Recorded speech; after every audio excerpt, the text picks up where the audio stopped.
കടുത്തുരുത്തി നിയോജക മണ്ഡലത്തിൻ്റെ പ്രധാനപ്പെട്ട വികസന പ്രോജക്റ്റുകൾ എല്ലാം പൂർത്തീകരണത്തിലേക്ക് എത്തിക്കുവാൻ കഴിഞ്ഞു എന്നുള്ളതിൽ MLA എന്നതിൽ എനിക്ക് അത്യധികമായ സന്തോഷമുണ്ട്. എങ്കിലും ഇനിയും വിവിധ പ്രോജക്റ്റുകൾ പൂർത്തിയാകാനുണ്ട്. സർക്കാർ തലത്തിൽ വരുന്ന കാലതാമസവും ഫണ്ടിൻ്റെ അപര്യാപ്തതയും സാമ്പത്തിക പ്രതിസന്ധിയും ഒക്കെ പല പ്രശ്നങ്ങളെയും പല വികസന പദ്ധതികളെയും ബാധിച്ചിട്ടുണ്ട്. പ്രത്യേകിച്ചും റോഡ് വികസന രംഗത്ത് നമ്മൾ വളരെ നന്നായി മുന്നോട്ട് പോയിട്ടുള്ളൊരു മണ്ഡലമാണ് കടുത്തുരുത്തി. പക്ഷേ അത് ആ ഒരു നിലയിൽ മുന്നോട്ട് കൊണ്ടുപോകാൻ വാട്ടർ അതോറിറ്റിയുമായി ബന്ധപ്പെട്ടും അതുപോലെ തന്നെ PWDയുമായി ബന്ധപ്പെട്ടും ഒക്കെ നിരവധി തടസ്സങ്ങൾ സംഭവിക്കുകയുണ്ടായി. ഇപ്പോൾ കീഴൂർ നീഴൂർ റോഡിൻ്റെ കാര്യത്തിൽ അവസാനം ഗവൺമെൻറ്റിന് കൊടുത്ത അഡീഷണൽ ഫണ്ട് 1 കോടിക്ക് കൊടുത്ത ഫയലൊക്കെ ഗവൺമെൻറ് പ്രൊജക്റ്റ് ചെയ്ത പിന്നെ ഇതെങ്ങനെ ചെയ്യുമെന്നുള്ളതാണ്. നമുക്ക് മറ്റാർക്കും ചെയ്യാൻ കഴിയില്ല, സർക്കാരിനല്ലാതെ. അപ്പോൾ അതുകൊണ്ട് ഇപ്പോൾ ഉള്ള തുക, നേരത്തെ ലഭ്യമായ തുക കൊണ്ട് റീഅറേഞ്ച് ചെയ്ത വർക്ക് നടത്താൻ വേണ്ടിയുള്ള പ്രപ്പോസൽ വീണ്ടും ഞാൻ ഉദ്യോഗസ്ഥരുമായി ചർച്ച ചെയ്ത് സർക്കാരിലേക്ക് റീസബ്മിറ്റ് ചെയ്യുകയാണ്. ഇനിയിപ്പോൾ അതേ മാർഗമുള്ളൂ. പക്ഷേ മറ്റു റോഡുകൾ, ഇപ്പോൾ കടുത്തുരുത്തി റോഡ് വാട്ടർ അതോറിറ്റിയായിട്ട് വളരെ ഡിസ്പ്യൂട്ടുണ്ടായി, PWDയുമായിട്ട് ഡിസ്പ്യൂട്ടുണ്ടായി. അവസാനം ആ വിഷയങ്ങൾ ബന്ധപ്പെട്ട എല്ലാവരോടും കൂടി ആലോചിച്ച് പരിഹരിച്ച് BC ടാറിങ് ഇന്ന് സ്റ്റാർട്ട് ചെയ്യാണ്. കടുത്തുരുത്തി ബൈപ്പാസ് 2018 പ്രളയത്തെ തുടർന്ന് 3 വർഷത്തെ കാലതാമസം ഉണ്ടായി. ഞാൻ PWD മന്ത്രിയായിരുന്നപ്പോൾ അന്ന് 2008-2009 കാലത്ത് ആദ്യം 5 കോടി രൂപ അനുവദിച്ചാണ് കടുത്തുരുത്തി ബൈപ്പാസിൻ്റെ ശിലാസ്ഥാപനം നടത്തി സ്ഥലം ഏറ്റെടുക്കൽ കാര്യങ്ങൾക്ക് തുടക്കം കുറിച്ചത്. അതിനുശേഷം 2013 കൂടിയാണ് ബൈപ്പാസിൻ്റെ നിർമ്മാണം ആരംഭിച്ചത്. ഇപ്പോൾ കുറേ ആളുകൾ പറയും താജ്മഹൽ പണിതുപോലെ കാലതാമസം ഉണ്ടായി, ചുമ്മാ അനാവശ്യമായിട്ടുള്ള കള്ളപ്രചരണങ്ങളാണ്. അതുപോലെ തന്നെ ഇത് പിന്നെ 25 വർഷം ബൈപ്പാസ് പണിയാനെടുത്തു. ബാക്കി സമീപത്തുള്ള ബൈപ്പാസ്, പാലാ ബൈപ്പാസ് 40 വർഷം എടുത്തു, ഏറ്റുമാനൂർ ബൈപ്പാസ് 40 വർഷം എടുത്തു. അതിനൊന്നും ഒരു പരാതിയില്ല. ഇതെല്ലാ പ്രശ്നങ്ങളും ഇത് 2013 ഞങ്ങൾ തുടങ്ങുന്നത്. ഭൂമി ഏറ്റെടുക്കൽ ഉൾപ്പെടെയുള്ള കാര്യങ്ങൾ പൂർത്തീകരിച്ച് 2013 ബൈപ്പാസിൻ്റെ പണി സ്റ്റാർട്ട് ചെയ്തു. 2015 ഉമ്മൻചാണ്ടി ഗവൺമെൻറ്റിൻ്റെ സമയത്ത് 25 കോടി രൂപ അഡീഷണൽ ഫണ്ട് അനുവദിച്ചു.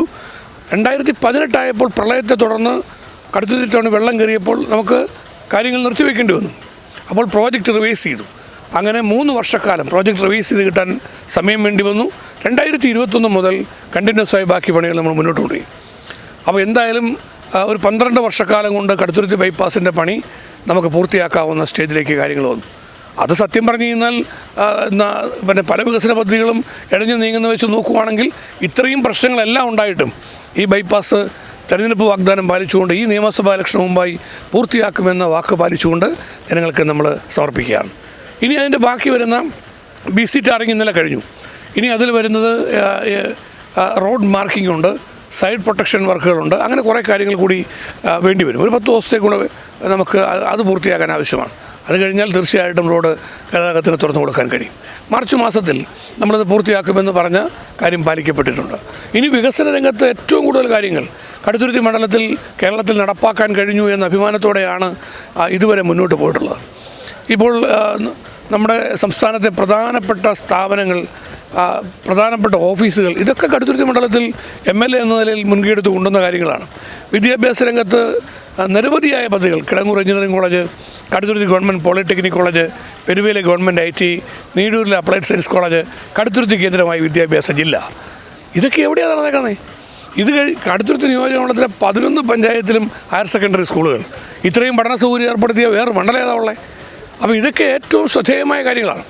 ഇനി റോഡ് വികസന രംഗത്ത് ഏറ്റുമാനൂർ എറണാകുളം റോഡ് മുതൽ കടുത്തുരുത്തി പാലാ റോഡ് മുതൽ മന്ത്രിയായിരുന്നപ്പോൾ ഏറ്റവും പ്രധാനപ്പെട്ട റോഡുകൾക്ക് മുൻഗണന കൊടുത്തുകൊണ്ട് നടത്തിയ കാര്യം, അവിടെ മുതൽ PWDയിലേക്ക് പരമാവധി റോഡുകൾ ഏറ്റെടുത്തുകൊണ്ട് ഇന്ന് ചെയ്യുന്ന വികസന കാര്യങ്ങൾ. കുടിവെള്ളം കിട്ടാക്കനിയായിരുന്നു. ഒരു തുള്ളി വെള്ളം കടുത്തുരുത്തി ടൗണിൽ പോലും കിട്ടിയ സംഭവം ഞാൻ MLA ആകുന്നിടം വരെയില്ല. എന്നാൽ കടുത്തുരുത്തി നിയോജക മണ്ഡലത്തിലെ 11 പഞ്ചായത്തിലും വെള്ളം എത്തിച്ചു. മുഴുവൻ വാർഡുകളിലോട്ടും വെള്ളം എത്തുന്ന സാഹചര്യം. പക്ഷേ അതിൻ്റെ സപ്ലൈ ജലവിതരണം നമുക്കിനിയും കൂടുതൽ വേഗത്തിലാക്കണമെങ്കിൽ ജലസ്രോതസ് വർദ്ധിപ്പിക്കണം. ഇത് ഇപ്പോൾ ആദ്യം വിഭാവനം ചെയ്ത സ്കീമിന് വേണ്ടി 2008-2009 കാലഘട്ടത്തിൽ ആവിഷ്കരിച്ച നടപ്പാക്കിയ ഒരു സ്കീമാണ് ജലസ്രോതസ്സിൻ്റെ കാര്യത്തിലുള്ളത്. നമുക്ക് അതുപോലെ തന്നെ ജലസംഭരണിയുടെ കാര്യത്തിൽ. അപ്പോൾ കൂടുതൽ വെള്ളം വിതരണം ചെയ്യാൻ കഴിയുമെങ്കിൽ കൂടുതൽ വെള്ളം സ്റ്റോക്ക് ചെയ്യാനുള്ള ജലസംഭരണി വേണം. വലിയ ടാങ്കിൻ്റെ പണി കടുത്തുരുത്തി ഇപ്പോൾ നടന്നുകൊണ്ടിരിക്കുകയാണ്. ഇതെല്ലാം കൂടെ ചേരുമ്പോൾ കടുത്തുരുത്തി സമ്പൂർണ്ണമായി എല്ലാ വീടുകളിലും കുടിവെള്ളത്തിൻ്റെ മണ്ഡലമായിട്ട് മാറുകയാണ്. വോൾട്ടേജ് ഇമ്പ്രൂവ്മെൻറ്റിൻ്റെ കാര്യത്തിൽ വൈദ്യുതി മിന്നാമിനിങ്ങിൻ്റെ വട്ടത്തിലാണ് ഭൂരിപക്ഷ സ്ഥലങ്ങളും മണ്ഡലത്തിലുണ്ടായിരുന്നത്. ഇന്ന് സമ്പൂർണ്ണ വൈദ്യുതീകരണ മണ്ഡലമായി കടുത്തുരുത്തിയെ മാറ്റി. അതിലുപരിയായി കേരളത്തിലെ ഏറ്റവും വലിയ ഗ്യാസ് ഇൻസ്റ്റലേറ്റഡ് സബ്സ്റ്റേഷൻ 400 kV സബ്സ്റ്റേഷൻ കുറവലങ്ങാട്ട് കുരിയത്തി യാഥാർത്ഥ്യമായി. കുറവലങ്ങാട്ട് 66 kV സബ്സ്റ്റേഷൻ, കടുത്തുരുത്തിയിൽ 33 kV, അതുപോലെ തന്നെ കല്ലറയിൽ 33 kV, നമ്മുടെ കിടങ്ങൂരിൽ 33 kV. മണ്ഡലത്തിൻ്റെ എല്ലാ സ്ഥലങ്ങളിലും സബ്സ്റ്റേഷനുകൾ സ്ഥാപിച്ചുകൊണ്ട് പട്ടിത്താനത്തും കണക്കാരി അതുപോലെ തന്നെ വൈക്കത്തും മല്ലകം ഈ 2 സബ്സ്റ്റേഷനുകൾ അപ്ഗ്രേഡ് ചെയ്തുകൊണ്ടും വൈദ്യുതി വിതരണ രംഗത്ത് ഇന്ന് സ്മൂത്തായൊരു അന്തരീക്ഷം മണ്ഡലത്തിലുണ്ടാക്കി. അപ്പോൾ അടിസ്ഥാന സൗകര്യ വികസനം എന്ന് പറയുന്നത് ഏതെങ്കിലും 1-2 പദ്ധതിയല്ല. പിന്നെ സയൻസ് സിറ്റി പോലെയുള്ള കേരളത്തിലെ പ്രധാനപ്പെട്ട സ്കീമുകൾ മണ്ഡലത്തിൽ കൊണ്ടുവരാൻ കഴിഞ്ഞു. എങ്ങനെയാണ് കൊണ്ടുവന്നത്? അത് കടുത്തുരുത്തി നിയോജക മണ്ഡലത്തിൽ സയൻസ് സിറ്റി കിട്ടിയതിന് ഒറ്റ കാര്യമുള്ളൂ. 30 ഏക്കർ സ്ഥലം കടുത്തുരുത്തി കൊടുത്തതാണ്. ഈ സ്ഥലം വേറെ വല്ലയിടത്തുമായിരുന്നു കിട്ടിയെങ്കിൽ അങ്ങോട്ട് പോയി സാധനം. പിന്നെ രാഷ്ട്രീയ നേതൃത്വത്തിൻ്റെ തീരുമാനമുണ്ട്. അത് മുഖ്യമന്ത്രി ഉമ്മൻചാണ്ടി സാർ നേതൃത്വം നൽകിയ UDF ഗവൺമെൻറ്റിൽ KM മാണി സാറിൻ്റെ P ജോസഫ് സാർ ഉൾപ്പെടെയുള്ള UDFൻ്റെ മന്ത്രിസഭ അന്നെടുത്ത തീരുമാനം കൃഷി വകുപ്പ് മന്ത്രി KP മോഹനൻ 30 ഏക്കർ സ്ഥലം വിട്ടുതരാൻ തയ്യാറായി. അങ്ങനെ UDF മന്ത്രിസഭയുടെ തീരുമാനമാണ് സയൻസ് സിറ്റി കുറവലങ്ങാട്ട് കോടായി സ്ഥാപിക്കുക. അത് യാഥാർത്ഥ്യമാക്കിയപ്പോൾ കേന്ദ്ര ഗവൺമെൻറ്റിൽ നിന്നൊരു 7 കോടി രൂപ കിട്ടി. സംസ്ഥാന ഗവൺമെൻറ് 80 കോടി രൂപ മുടക്കി. അപ്പോൾ കേരള ഗവൺമെൻറ് വിവിധ കാലഘട്ടങ്ങളിലായി 80 കോടി രൂപ കൂടി ചെലവഴിച്ചുകൊണ്ടാണ് സയൻസ് സിറ്റി ഇപ്പോഴും പൂർണ്ണമായിട്ടില്ല, ഒരു ഘട്ടം തുറന്നു, അടുത്ത ഘട്ടം ഇനി തുറക്കണം. അപ്പോൾ ഇനി അടുത്ത വരുന്ന 5 വർഷത്തെ ലക്ഷ്യം വെച്ചുകൊണ്ട് വിഷൻ 2030 നമ്മൾ കിടക്കുകയാണ്. ഇപ്പോൾ വിഷൻ 2025 ആണ് ഇപ്പോൾ കഴിഞ്ഞിട്ടുള്ളത്. അപ്പോൾ സയൻസ് സിറ്റി പൂർണ്ണമായ നിലയിൽ നമ്മൾ പൂർത്തീകരിച്ച് തുറന്നു കൊടുക്കും. എല്ലാ റോഡുകളും മെച്ചപ്പെട്ട നിലയ്ക്ക് വീണ്ടും നമ്മൾ മാറ്റിക്കൊണ്ടുവരും. മുഴുവൻ വീടുകളിലേക്കും കുടിവെള്ളം എത്തിക്കുന്ന പദ്ധതി പൂർത്തിയാക്കും. സമ്പൂർണ്ണ വൈദ്യുതീകരണം വിജയകരമായി ഇപ്പോൾ നടന്നുകൊണ്ടിരിക്കുന്നത് തൃപ്തികരമായി മുഴുവൻ പ്രദേശങ്ങളിലേക്കും അതിൻ്റെ പ്രയോജനം ലഭിക്കും. ഇനി കിട്ടാനുള്ള പൂർത്തിയാകാനുള്ള പ്രധാനപ്പെട്ട എല്ലാ പദ്ധതികളും ചുരുങ്ങിയ സമയം കൊണ്ട് പൂർത്തീകരിച്ച് വികസന രംഗത്ത് വളരെ അഭിമാനകരമായ ഒരു മുന്നേറ്റം, ഒരു കുതിച്ചുചാട്ടം വരുന്ന 5 വർഷം ഉണ്ടാവും. സർക്കാരിൻ്റെ സാമ്പത്തിക പ്രതിസന്ധിയാണ് പലപ്പോഴും ഈ പദ്ധതികൾ വൈകാൻ കാരണം. ചില MLAയുടെ ഒരു കുഴപ്പമായിട്ട് ചിത്രീകരിക്കുകയും ചെയ്യും. തീർച്ചയായിട്ടും ഏതെങ്കിലും നല്ല കാര്യം നടക്കുകയാണെങ്കിൽ സർക്കാരിൻ്റെ നേട്ടം, ഏതെങ്കിലും കാര്യം നടക്കാതെ പോയാൽ MLAയുടെ കുറ്റം. എങ്ങനെയുണ്ട്? ഇത് രാഷ്ട്രീയ തട്ടിപ്പാണ്.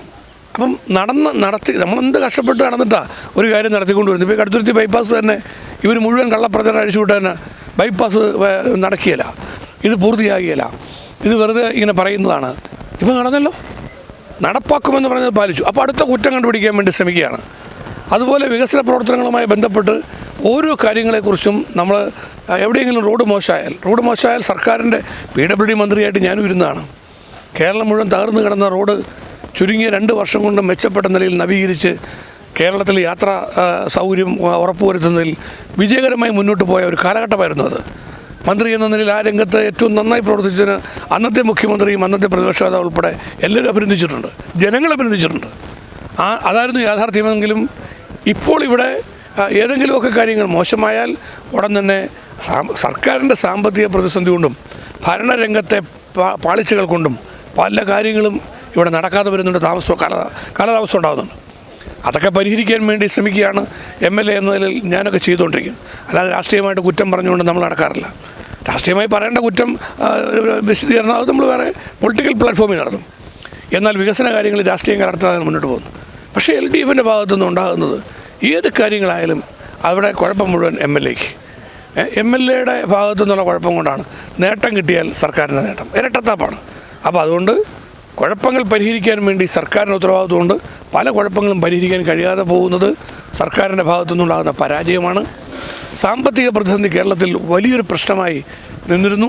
ഇപ്പോൾ തന്നെ നമ്മുടെ അധ്യാപകരുടെ വിഷയം നിയമസഭ ഞാനാണല്ലോ സജീവമായിട്ട് കൂടുന്നത്. 20,000-ഓളം വരുന്ന അധ്യാപകർക്ക്, എയ്ഡ് സ്കൂളിലെ അധ്യാപകർക്ക് 4 വർഷമായിട്ട് ഈ ഗവൺമെൻറ് ശമ്പളം കൊടുത്തില്ല, അവർക്ക് നിയമന അംഗീകാരം കൊടുത്തില്ല, ഭിന്നശേഷിക്കാർക്ക് പോലും കൊടുത്തില്ല. തുറന്ന യുദ്ധം ഞങ്ങൾ പ്രഖ്യാപിച്ചു. നിയമസഭയ്ക്കകത്ത് മുഴുവൻ ബിഷപ്പ് തിരുമേനിമാരും സമുദായ നേതാക്കളും രാഷ്ട്രീയ നേതാക്കളും ഒക്കെ പറഞ്ഞിട്ട് ഒരു കേട്ടില്ല. അപ്പം അവസാനം അതിനെതിരെ നിയമസഭയിൽ യുദ്ധം പ്രഖ്യാപിച്ചു. ഇത് നടത്തിയിട്ട് ഞങ്ങൾ പോകുള്ളൂ എന്ന് പറഞ്ഞു. അവസാനം സർക്കാർ മുട്ടുമടക്കി ഇത് കൊടുക്കാൻ തയ്യാറായി. അങ്ങനെ എത്ര വിഷയങ്ങളാണ്. ഡാം സൈറ്റിലുള്ള പാവപ്പെട്ട മനുഷ്യർ കൃഷിയിടങ്ങളായി കണക്കാക്കി ജീവിച്ചു പോരുന്നവരാണ്. അതിന് ഡാം സൈറ്റിൻ്റെ ഒരു നിശ്ചിത അളവ് നമ്മൾ പരിപാലിക്കണം. ബാക്കിയുള്ള പ്രദേശങ്ങളിൽ മനുഷ്യർ താമസിക്കുന്നുണ്ട്, അവിടെ മൃഗങ്ങളുണ്ട്, എല്ലാവരും അധിവസിക്കുന്ന സ്ഥലങ്ങളാണ്. അത് മുഴുവൻ കൂടി ഡാമിൻ്റെ പേരിൽ ഏറ്റെടുക്കാൻ സർക്കാർ ഒരു ഉത്തരവിറക്കി. ഒരു കാരണവശാലും അംഗീകരിക്കാൻ പറ്റില്ല എന്ന് പ്രതിഷേധം വന്നു. നിയമസഭയിൽ ശക്തമായി നിലപാടെടുത്തു. അതിൽ ആ ഉത്തരവ് പിൻവലിക്കാതെ ഞങ്ങൾ പിന്നോട്ടില്ല എന്ന് പറഞ്ഞു, ഗവൺമെൻറ് പിൻവലിച്ചു. അപ്പോൾ ആ നിലയിൽ ജനോപകാരപ്രദമായ കാര്യങ്ങൾ നല്ല നിലയിൽ നടപ്പാക്കുവാൻ, സർക്കാരിനോട് സഹകരിച്ച് നിന്നുകൊണ്ട് കാര്യങ്ങൾ ചെയ്യുവാൻ ഒക്കെയാണ് നമ്മൾ ശ്രമിച്ചിട്ടുള്ളത്. അതുകൊണ്ട് തീർച്ചയായിട്ടും കടുത്തുരുത്തി മണ്ഡലവുമായി ബന്ധപ്പെട്ട് പരമാവധി കാര്യങ്ങൾ നടപ്പാക്കാൻ ഇതുവരെ കഴിഞ്ഞിട്ടുണ്ട്. ഇനി കുറവുള്ള കാര്യങ്ങൾ തീർച്ചയായിട്ടും വരുന്ന 5 വർഷക്കാലത്തിനുള്ളിൽ തൃപ്തികരമായി പരിഹരിക്കും. ഇപ്പോൾ ഇതുവരെ നടന്ന ചാനൽ ചർച്ചകളെല്ലാം കടുത്തുരുത്തി അസംബ്ലി മണ്ഡലത്തിൽ പിന്നെ ഒരു 10,000-ലധികം വോട്ടിൻ്റെ ഭൂരിപക്ഷത്തിൽ ഇവിടെ UDF സ്ഥാനാർത്ഥിയായിട്ട് മത്സരിക്കുമ്പോൾ ജയിക്കാമെന്നാണ് പൊതുവെ ഒരു വിലയിരുത്തൽ കാണുന്നത്. പിന്നെ ജനങ്ങളുടെ ഒരു നിലപാടും അങ്ങനെയാണ് കാണുന്നത്. അതെ, അപ്പോൾ സ്റ്റേറ്റൊട്ടാകെ വന്നിരിക്കുന്ന ഒരു വിലയിരുത്തലിനകത്ത് കടുത്തുരുത്തി എല്ലാം നമ്മൾ മുന്നോട്ട് വന്നിട്ടുണ്ട്. അത് ജനങ്ങളുടെ പിന്തുണയും ഒരു ഈശ്വരാനുഗ്രഹവുമായി ഞാൻ കരുതുന്നു. അതുകൊണ്ട് കൂടുതൽ ഉത്തരവാദിത്വത്തോടെ പ്രവർത്തന രംഗത്ത് മുന്നോട്ട് പോകാൻ ഈ പ്രാവശ്യത്തെ തെരഞ്ഞെടുപ്പ് വിജയം സഹായിക്കും എന്ന വിശ്വാസമാണ് എനിക്കുള്ളത്.